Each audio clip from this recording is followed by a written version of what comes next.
Welcome to Channel's Book Club. I'm Olakunle Kasumo.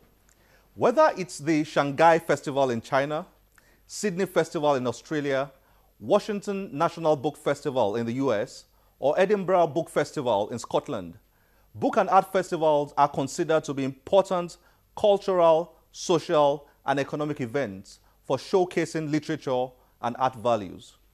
Nigeria's versions of the more famous global festivals includes the Lagos Book and Art Festival. Channel's Book Club brings you this year's edition of the festival held at the Freedom Park on Lagos Island in the southwest of Nigeria.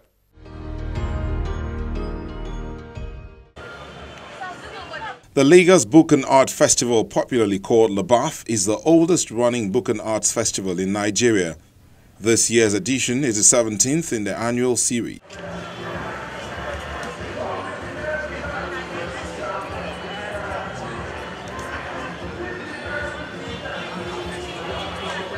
Pioneered by the Committee on Relevant Art, CORA, in 1998, the Lagos Book and Art Festival provides a platform for writers, authors, publishers, booksellers, and lovers of art generally to converge and explore creative and relevant works. Actors and institutions organized and constructed social... From the book exhibitions to seminars and workshops, the yearly festival has the kind of combinations many purely literary festivals in other parts of Africa lack.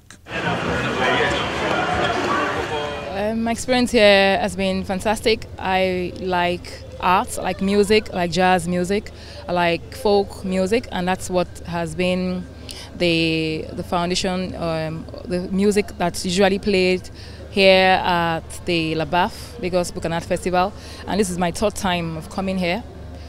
I was here 3 years ago, I was here last year.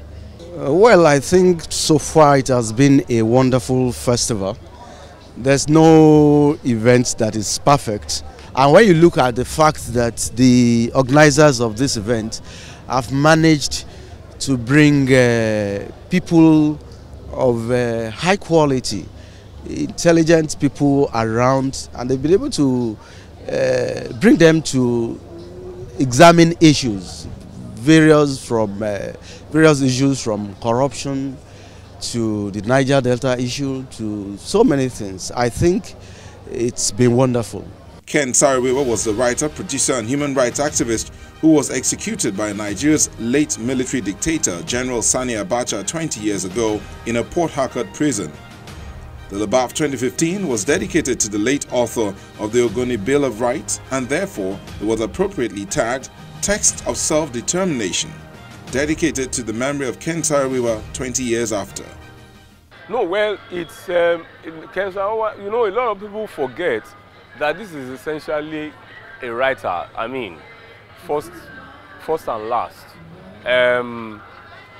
It's a very epochal event in nationhood. It's part of the thing that speeded up the democratic process. When Abiola won and they didn't give him, the world didn't take as much notice as when Abacha killed Saro-Wiwa. You know, I mean, there were a lot of these conversations in Washington about what do you do with the Nigerian government when Abiola was canvassing. Nobody did anything, you know. Then this guy goes to hang, and Mandela basically said, will you get these people out of the Commonwealth, you know? And, you know, everybody responded, you know. So that's a very epochal period in our history. And it so happens that in the week of the festival, that it will be 20 years. So we said, let us use that memory as the inspiration of the, so it determined the theme of the, so when you read books like Ari Shavit's My Promised Land, which is about self-determination, Israeli self-determination, or I Saw Ramallah, which is about the Palestinian question, the state of Palestine is a self-determination issue. I mean, so we chose those kind of books based on the fact that we are doing text, and we didn't want to do self-determination from just the local perspective. We wanted to have a global appeal, which is why we had all of these books. So a lot of Delta kind of, I mean, related books, Ken Saro-Wiwa's books himself. I mean, a lot of books. I mean, from a global perspective of tech. So that's why. But it's a week of the anniversary. I mean, it just so falls 3 days after that anniversary of his death. We have a festival, so we can't walk away from it. I believe that Ken Saro-Wiwa deserves more attention, because he did not only fight for the Ogoni people, he fought for Nigeria. Because some of the issues he raised, if the government as at that time had addressed them, we wouldn't have possibly ended up with the problem we later had with the Niger Delta, or we still have with the Niger Delta people. But what he has contributed, people have neglected it.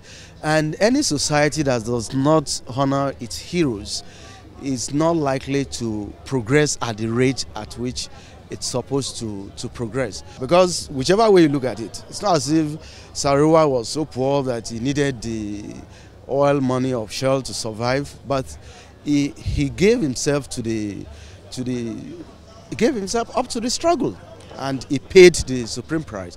So it's supposed to be celebrated, and I actually appreciate that. At various seminars during the festival, Ken Saro-Wiwa's works were read.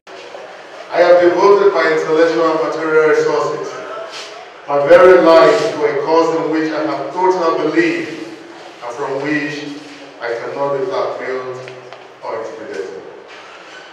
I have no doubt at all about the ultimate success of my cause, no matter the trial and tribulations which I and those who believe with me may encounter on our journey.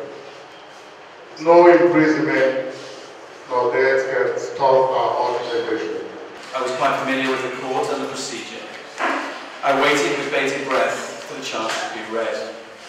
I could have laughed my scorn to the roof of the grimy court hall, if that would have not been regarded as being disrespectful to the court.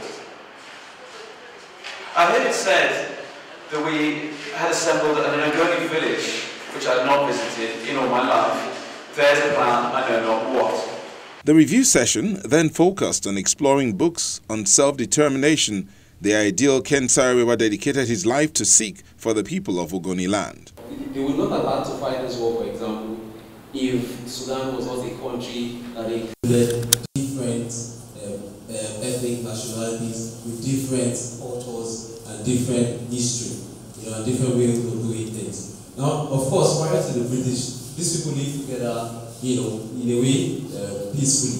So you could say that if it was not a country, a country that the geographical show that forced them to live together, forced them to have a central government, that need for them to want to own their own country would not have happened. So colonialism, natural resources, and the difference in cultures of the ethnic nationalities in that country, all of that forced the need for our own space, our own part of the land that is just about people who look like us, people who talk like us, and people who think like us. Sometimes this is only just natural. We tend to want to hang around with people who own